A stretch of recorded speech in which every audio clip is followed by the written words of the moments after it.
상속재산 파산인데요. 이 제도는 원래 옛날부터 있었던 제도입니다. 파산법에서 이 법 규정은 옛날부터 있었어요. 그런데 한정 승인을 했죠. 한정 승인을 한 다음에 제가 지금 금방까지 청산 절차, 채무자로서 청산 절차를 이행하라고 했잖아요. 근데 현실적으로 90% 이상 안 합니다. 90% 이상 청산 절차를 이행 안 하고 그냥 방치하고 있어요. 방치합니다. 왜? 부채가 많았기 때문에 변제 뭐 10%율도 안 하죠. 한 5% 이 정도 변제할 것 때문에 하느니 그냥 한정 승인 심판문 받고 신문 공고하고 채권 채고해놓고서 언제까지 신고해놓고서 막 신고서가 들어와도 청산 절차를 이행하지 않고 방치합니다. 대부분 방치해요. 한없이 방치합니다. 방치하고 있는데 파산이란 개념을 왜 자꾸 떠오르느냐? 최근에 몇 해 전에 회생법원, 파산을 전문으로 한 파산법원이 만들어졌잖아요. 파산법원이 만들어졌기 때문에 파산법원에서는 어차피 파산 전문 법원이기 때문에 왜 실체법에 있는 거를 활용을 안 하느냐 그래가지고 최근에는 한정 심판문이 나오면은요 가정법원과 회생법원 공동 명의로 해가지고 상속재산 파산 신청을 하라고 안내문을 보내고 있어요. 즉 청산 절차를 해야 되는데 사실상 청산 절차를 진행 안 하는 게 대부분이기 때문에 그렇다고 하면은 파산법원이 있으니 파산법원에서 파산 절차에 따라서 파산 관제인이 청산 절차를 수행하는 제도가 있으니 신청하라는 안내문을 각 보내고 있습니다. 그래서 그 이후로 안내문을 보고서 이제 상속재산 파산하는 고객들이 조금씩 늘어나고 있어요. 개념은 뭐냐면요.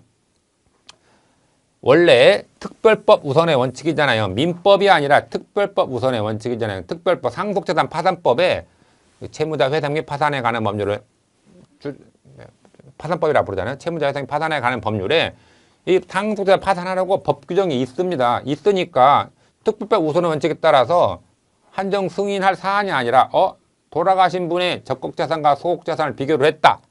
그때 부채가 많다. 그러면 파산 신청하라는 겁니다. 개인회생, 살아있는 개인이 파산하라는 게 아니라 상속재산에 대하여 파산 신청을 하라는 겁니다. 파산 신청 해주게 되면은 파산 신청을 한정 승인과 똑같이 취급해 주겠다. 그겁니다. 똑같이 취급해 주겠다.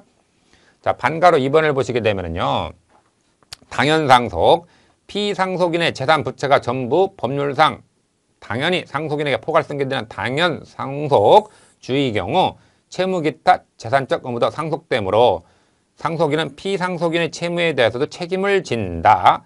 세 번째, 상속재산 파산은 상속재산을 상속인의 고유재산에서 따로 분리해가지고서 공평하게 청산하기 위한 제도이다.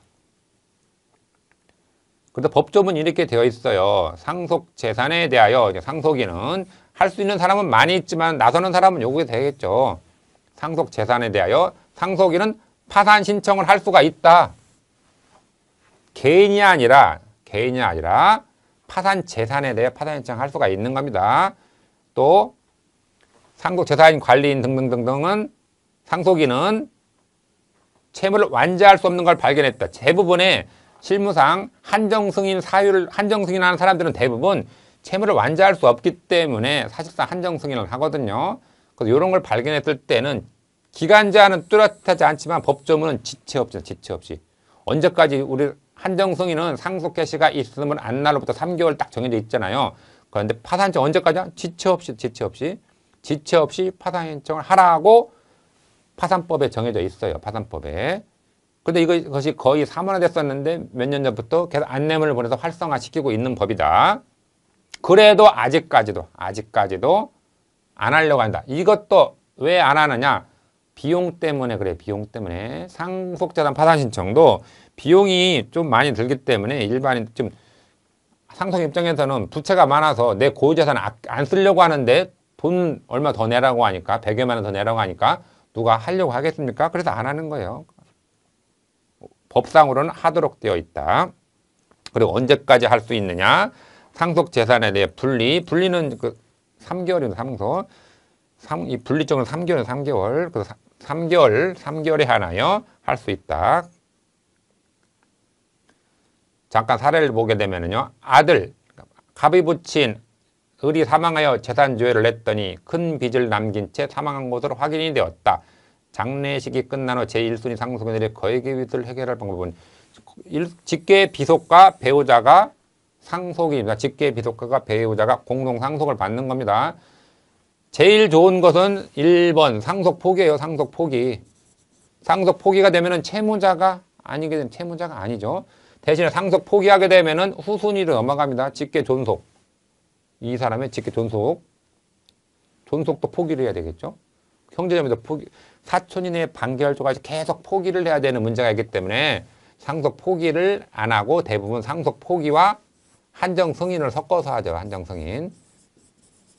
그 대부분 뭐 둘 중에 한 사람이 한정 승인하는 경우가 많습니다. 그래서 상속 포기나 한정 승인 이것이 보통 이제까지의 상속 포기 한정 승인 방법입니다. 기존의 방법이요. 그 대부분 아직까지도 이걸 또 많이 합니다. 이렇게 부채를 많이 내고 돌아가셨다 그러면 한 분은 둘 중에 한 사람은 상속 포기하고 한 사람은 한정 승인 이 방법을 택합니다.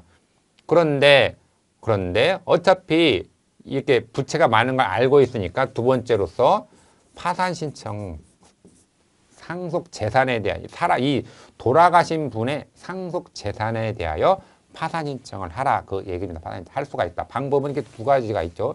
상속 포기와 한정 승인을 섞어서 하는 방법, 파산. 그럼 상속 재산의 파산 능력이 법률상 조금 이상하다고 볼 수도 있어요. 사람이 아닌 재산도 이건 물적이잖아요. 이거 물적인 재산도 청구 적격이 있느냐 그 문제가 있죠. 인정하고 있었냐? 인정하고 있다. 상속 재산에 대하여 파산 신청을 할 수가 있다고 법이 인정하니까 할 수가 있는 거고요. 어디에다 할 거냐? 어디에다 할 거냐? 그것은 상속 개시지. 피상속인이 사망 당시 주소지입니다. 사망 당시 주소지라는 것은 죽은 사람의 말소자 초본의 마지막 주소지가 말하는 거다.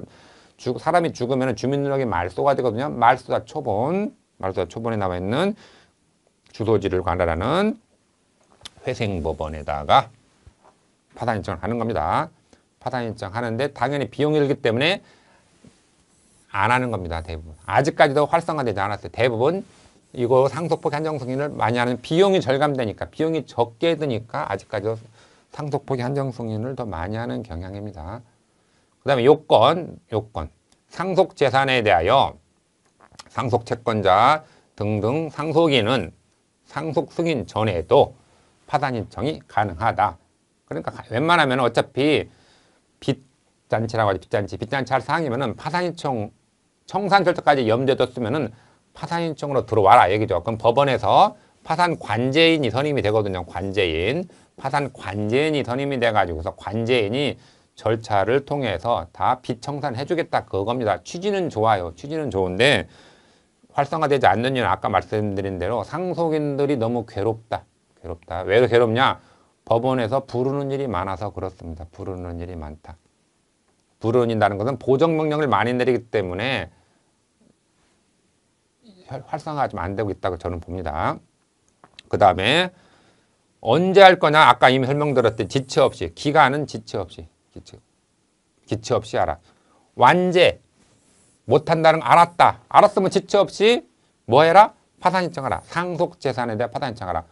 파산 신청하면은 그러면 한정 승인하고 똑같아지냐? 효과는 똑같이 인정을 해줍니다.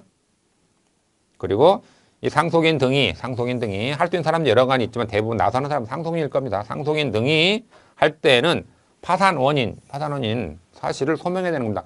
이게 이렇게 법조문은 간단한데 사실상 이것은 실무상 개인 파산하고 거의 동급 취급합니다. 개인 파산하고 거의 같아요.